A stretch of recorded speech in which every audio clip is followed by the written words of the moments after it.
Le 20 mai 2004, lors de l'Electronic Entertainment Expo, Nintendo présente leur nouvelle console portable. Après la Game Boy, la Game Boy Color et la GBA, sortira une console révolutionnaire avec deux écrans sous le nom de Nintendo DS. Et j'ai même pas besoin de le présenter, la console sera vendue à 154 millions, devenant la deuxième console la plus vendue derrière la PS2. Si la DS a très bien marché, c'est pour ces jeux, que ce soit les Pokémon, les Mario, les Zelda ou autres jeux qui vous ont marqué.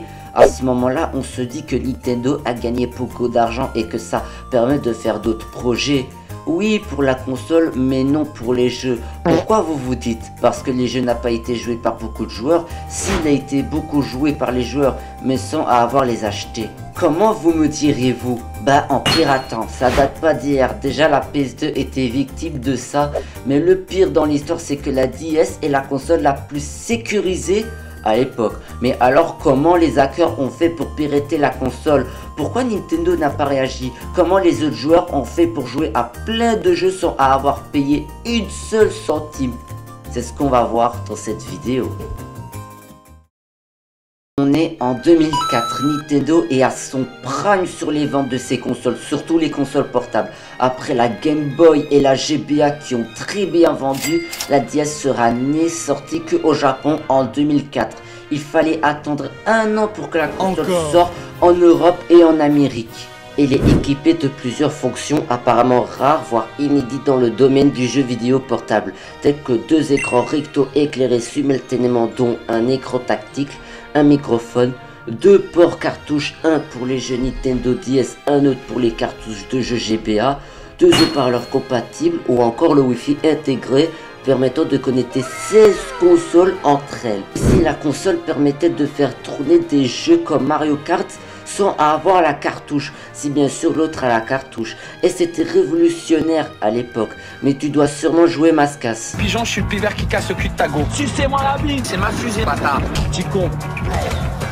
Eh, moi je m'en bats les cacahuètes. Dans votre cul, bande de salopes. Cliquez, bande de salopes.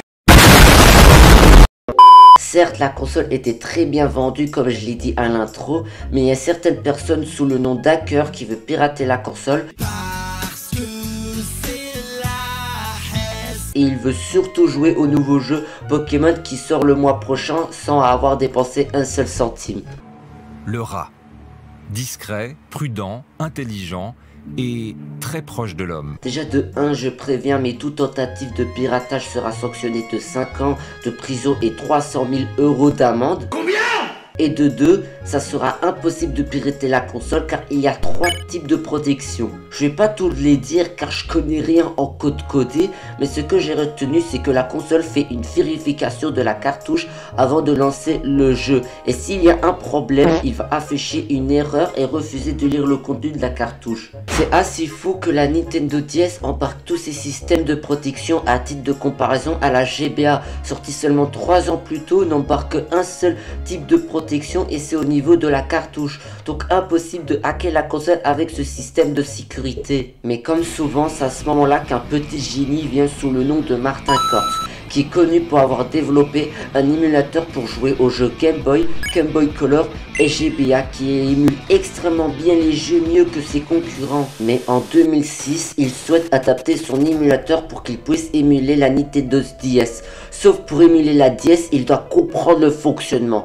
Donc il va lire et comprendre tous les systèmes de sécurité et il verra ce que personne n'a réussi à faire en plusieurs mois en expliquant le BIOS.